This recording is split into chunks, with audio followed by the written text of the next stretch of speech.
नमस्कार। आज की कक्षा में बात करेंगे विगत 12 मार्च 2023 को हुए एलडीसी हाईकोर्ट पेपर के बारे में। इससे संबंधित हम इंग्लिश के 50 प्रश्न और जीके के 50 प्रश्नों के बारे में पहले बात कर चुके हैं और इस वीडियो में हम हिंदी के 50 प्रश्नों के बारे में बात करेंगे। यदि आपने सामान्य सी हिंदी पढ़ी है तो थोड़ा ध्यान से करने पर 40 से प्लस आप आराम से इसमें स्कोर कर सकते हैं। तो आइए देखते हैं किस प्रकार के प्रश्न हैं। और 19 मार्च को जो पेपर होने वाला है उसमें भी मुझे लगता है कि इसी प्रकार के प्रश्न आने वाले हैं। तो 19 मार्च को जो अभ्यर्थी पेपर देने जा रहे हैं वो थोड़ा इसको ध्यान से देख लें। प्रश्नों का क्रम थोड़ा इधर उधर हो सकता है, बाकी आप प्रश्न पर ध्यान दें। इनमें से कौन सा शब्द बादल का पर्याय नहीं है? क्या पूछा है? बादल का पर्याय नहीं है। तो अभ्र, पयोधर और अम्बुद ये तीनों शब्द बादल के पर्यायवाची हैं, जबकि घट बादल का पर्याय नहीं है। घट का अर्थ होता है घड़ा। दूसरा प्रश्न है योग का विपरीतार्थक है, यानी कि योग का विलोम क्या होता है? तो योग का विलोम शब्द होता है वियोग। तीसरा प्रश्न किस सामासिक पद का विग्रह त्रुटिपूर्ण है? यानी कि 3 सही हैं और 1 गलत है। तो नर बलि, नर के लिए बलि नहीं होता है। नर बलि का समास विग्रह होता है नर की बलि। बाकी तीनों सही हैं। हवन सामग्री, हवन के लिए सामग्री। हाथ पांव आदि। ऋषिराज, ऋषियों में राजा। प्रश्न 4 है विरल का विलोम है। तो विरल का विलोम होता है सघन। किस विकल्प में कोई भी शब्द अशुद्ध नहीं है? यानी कि तीनों के तीनों शब्द शुद्ध हैं। प्रथम विकल्प की बात करें तो पैतृक और शब्द आपके अशुद्ध है। प्रज्वलित शुद्ध है लेकिन सर्वोपरि अशुद्ध है। दूसरा है प्रज्वलित, यहाँ अशुद्ध हो जाता है। पैतृक ये शुद्ध है, सर्वोपरि ये शुद्ध है, लेकिन एक अशुद्ध होने से ये भी अशुद्ध माना जाएगा। अब पूछा क्या था? अशुद्ध नहीं है। तो कथन जो तीसरा ऑप्शन है सर्वोपरि, प्रज्वलित, पैतृक ये तीनों ही शब्द शुद्ध है। अब अपन देखते हैं प्रश्न नंबर 6। संधि से निर्मित सही शब्द है। तो दीप्त प्लस उपल, ये दीप्तोपल नहीं होना चाहिए था, दीप्तोपल होना चाहिए था। ओ की मात्रा यहाँ पर होनी चाहिए थी। अभी प्लस अंतर, अभ्यंतर नहीं होता है, अभ्यंतर होता है।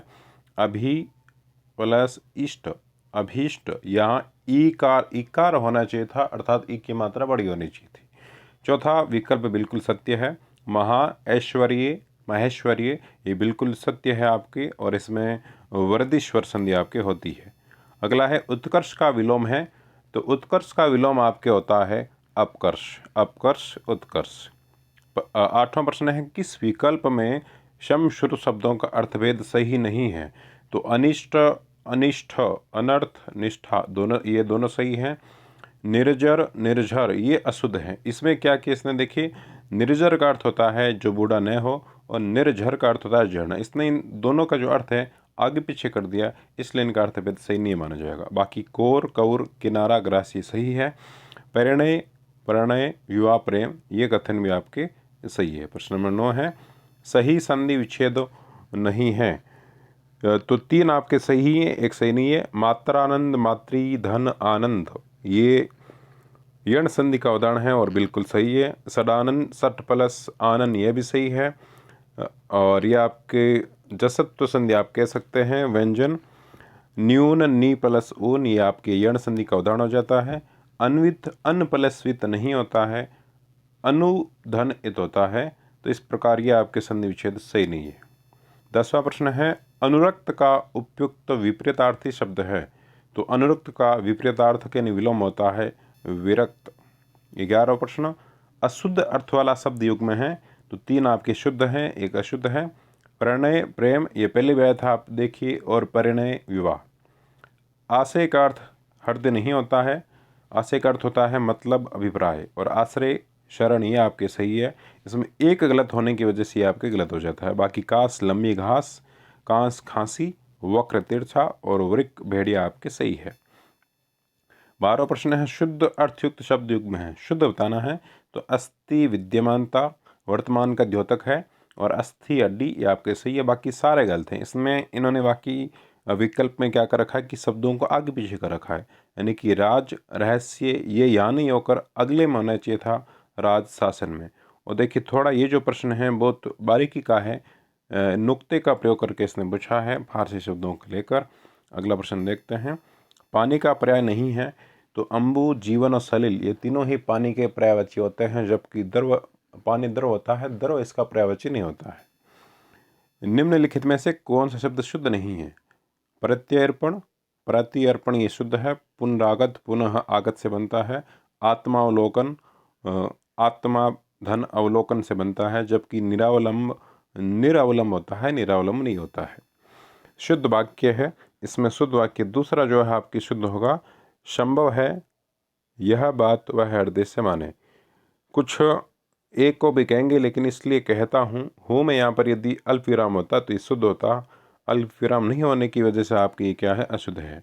बाकी तीसरे में आप देख सकते हैं जबकि का प्रयोग कर रखा है, इसकी आवश्यकता नहीं थी, की होने पर होता। और वे धन्य हैं कि जिन्होंने ये मंदिर बनवाया, तो यहाँ पर की आवश्यकता नहीं थी। अगला है किस विकल्प के एक भी शब्द में नहीं उपसर्ग प्रयुक्त नहीं हुआ है? तो तीसरा जो है निर्यात और निश्चित, इन दोनों में ही नि उपसर्ग का प्रयोग नहीं हुआ है। निर्यात में निर और निश्चित में निस उपसर्ग का प्रयोग आपके हुआ है। 17वां प्रश्न है किस शब्द युग्म का अर्थभेद क्रमशः सुसंगत नहीं है? तो परिच्छद, परिच्छेद, इसमें आगे पीछे इन्होंने कर रखा है। परिच्छेद, परिच्छेद का अर्थ होता है आवरण, जबकि परिच्छेद का अर्थ होता है अध्याय। आगे बढ़ते हैं 18वें प्रश्न की ओर। किस सामासिक पद का विग्रह त्रुटिपूर्ण है? आप यदि गौर करें तो इन प्रश्नों में ज़्यादातर असत्य है, शुद्ध नहीं है, अशुद्ध है, त्रुटिपूर्ण है, ऐसे पूछे गए, नहीं वाले ज़्यादा पूछे गए हैं। तो त्रुटिपूर्ण जो है आपके 4 हो जाएगा। सुर ताल, सुर के लिए ताल नहीं होकर सुर ताल आदि होगा। अन्य प्रत्यय से रहित शब्द है पाणिनीय। पाणिनीय में अन्य प्रत्यय का प्रयोग नहीं हुआ, बाकी सब में अन्य प्रत्यय का प्रयोग है। कौन सा शब्द पतंग का अर्थबोधक नहीं है? तो आकाश पतंग का अर्थबोधक नहीं होता, बाकी पक्षी, सूर्य, शलभ तीनों ही पतंग के अर्थबोधक हैं। शलभ कीट होता है। 21वां प्रश्न अशुद्ध अर्थयुक्त शब्द युग्म है। तो इसमें पहला जो है आभरण, भरण पोषण, यहाँ पर भरण पोषण नहीं होकर आभूषण होना चाहिए था, बाकी सारे इसमें सही है। 22वां प्रश्न है प्रलय का विपरीतार्थ कहें तो प्रलय का अर्थ होता है, प्रलय का विपरीत होता है सृष्टि। गुण संधि का उदाहरण है, तो पहला आपके बिल्कुल सही होगा। महोत्सव, महापलस उत्सव गुण संधि का है। बाकी महोषधि, महाअवसधि ये आपके वृद्धि का है।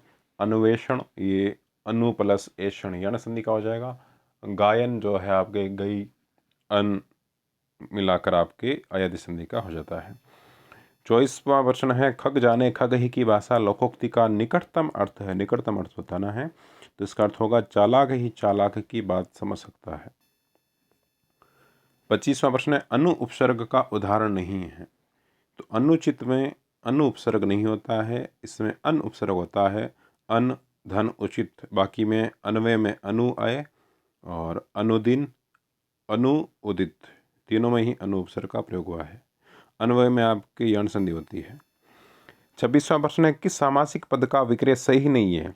तो तीसरा जो है सत्याग्रह, सत्य का आग्रह नहीं होता है, सत्य के लिए आग्रह होता है, और इसमें आपके तत्पुरुष समास है, चतुर्थी तत्पुरुष समास। 27वां प्रश्न है अज का अर्थ नहीं है। ब्रह्मा, विष्णु, शिव ये तीनों ही अज का अर्थ होता है, और सर्प इसका अर्थ नहीं होता है। वैसे अज का एक अर्थ और होता है बकरा, वो आपकी इसमें नहीं दिया हुआ है। ल प्रत्यय से निर्मित शब्द नहीं है, तो शीतल, शीत, ल, पीतल, पीत, ल, और श्यामल, श्याम, और ल इन तीनों में ल प्रत्यय का प्रयोग हुआ है, जबकि काजल में ल प्रत्यय का प्रयोग नहीं हुआ है। ईय प्रत्यय का प्रयोग हुआ है। भवदीय में आपकी ईय प्रत्यय भवत ईय। द्रौपदी का पर्यायवाची नहीं है, यह प्रश्न अच्छा पूछा है। देखिए याज्ञसेनी, शैरेंद्री और कृष्णा ये तीनों ही अपन द्रौपदी के पर्यायवाची हैं, जबकि पांचाली का नहीं होकर यदि यहाँ पर पांचाली होता तो पांचाली द्रौपदी का पर्यायवाची है, पांचाली का द्रौपदी का पर्यायवाची नहीं है।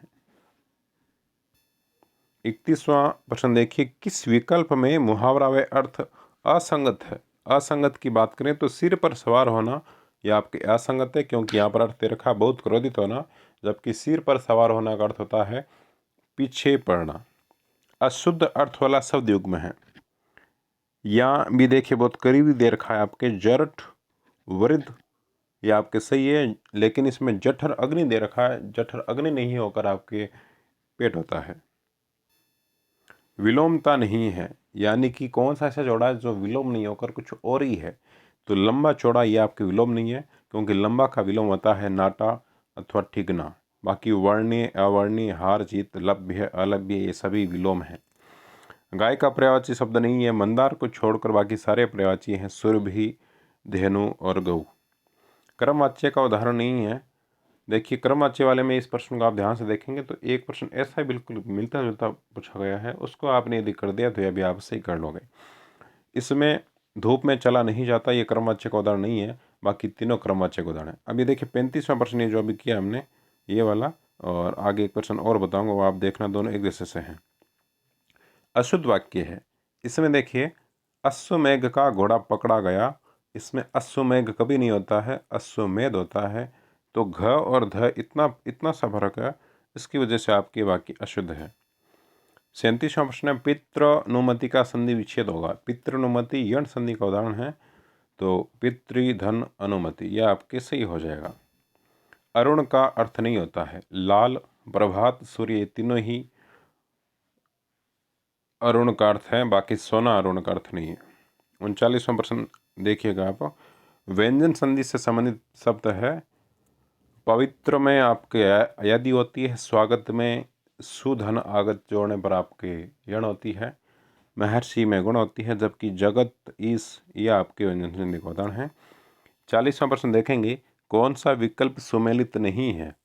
जो जानने की इच्छा रखता हो, जिज्ञासु बिल्कुल सही है। नापाक इरादे से की जाने वाली मंथना दुर्भी संधि ये भी सही है। मध्याह्न के बाद का समय यानी कि 12 बजे के बाद का समय अपराह्न कहलाता है, जिसको अपन इंग्लिश में पीएम कहते हैं। तो चौथा जो है, जो इस लोक से भिन्न न हो, तो यहाँ पर लौकिक होता तो सही होता, हालांकि यहाँ पर अलौकिक दे रखा, तो यह आपके सुमेलित नहीं है। 41वां प्रश्न देखेंगे, वाक्यांश के लिए सार्थक शब्द नहीं है। दूत का कार्य दौत्य होता है, हर 15 दिन में होने वाला पाक्षिक कहलाता है, मोक्ष की इच्छा रखने वाला मुमुक्ष होता है, दीक्षा देने वाला आपके दीक्षांत कभी नहीं कहलाता है, तो ये सार्थक शब्द नहीं है। 42वां प्रश्न देखेंगे, आ उपसर्ग का प्रयोग नहीं हुआ है। आक्रांत में आ का प्रयोग हुआ है, आकस्मिक में आ का प्रयोग नहीं हुआ है, आकर्षण में आ का प्रयोग हो रखा है, आकार में भी आ का प्रयोग हो रखा है। स्पष्ट को प्रमाण की जरूरत नहीं पड़ती, भाव को व्यंजित करने वाली लोकोक्ति है। देखिए आज तक पूछा जाता था प्रत्यक्ष को प्रमाण की जरूरत नहीं पड़ती, यहाँ पर इन्होंने पूछ लिया स्पष्ट को प्रमाण की जरूरत नहीं पड़ती, तो इसकी लोकोक्ति है, हाथ कंगन को आरसी क्या। 44वां प्रश्न है, कर्मवाच्य का उदाहरण है, तो चिट्ठी भेजी गई। अभी पहले हमने 35वां प्रश्न देखा था, उसको और इसको आप देख लेना, उसमें ये बिल्कुल है जैसा का जैसा उदाहरण आपके आ रखा है। तो ये चिट्ठी भेजी गई कर्मवाच्य का उदाहरण है। बाकी सीता पुस्तक पढ़ती है, किरण कुर्ता पहनती है, मोहन घर जा रहा है, तीनों के तीनों आपके कर्तृवाच्य के उदाहरण हैं। 45वां प्रश्न देखेंगे, किस विकल्प में सभी शब्द शुद्ध हैं। तो हतोत्सा और धनाढ्य ये दोनों शब्द आपके शुद्ध हैं। 46वां प्रश्न देखते हैं, किस विकल्प में सभी शब्द अशुद्ध है। तो पदोन्नति, बेचैन ये दोनों शब्द अशुद्ध है, और पास में देख आपको जैसा दिख रहा होगा मैंने लिखे हैं पदोन्नति और बेचैन, ये आपके शुद्ध शब्द यहाँ पर होने चाहिए थे। घी खाया बाप ने सूंघ हो मेरा हाथ लोकोक्ति का अभिप्राय है, तो इसका अर्थ होता है दूसरों की कीर्ति पर डींग हाँकना। किस विकल्प में विपरीतार्थक शब्द नहीं है, यानी कि दोनों विपरीत नहीं है। एक प्रश्न ऐसा पहले भी पूछा जा चुका है जिसमें लंबा और चौड़ा ऐसा पूछा था, और यहाँ पर इसने लिखा है हर्ष, विस्मय, तो ये दोनों पर्यायवाची हैं, ना कि विपरीतार्थक। हर्ष का यदि शोक होता तो वो सही होता। किस विकल्प के सभी शब्द शुद्ध हैं, तो शुद्ध वाला फिर से पूछा है, जिसमें दीवारात्र, शैथिल्य और कौनते ये आपके शुद्ध है। पहले प्रश्न में यदि विकल्प एक की बात करें तो उपलक्ष्य नहीं होता, उपलक्ष्य होता है।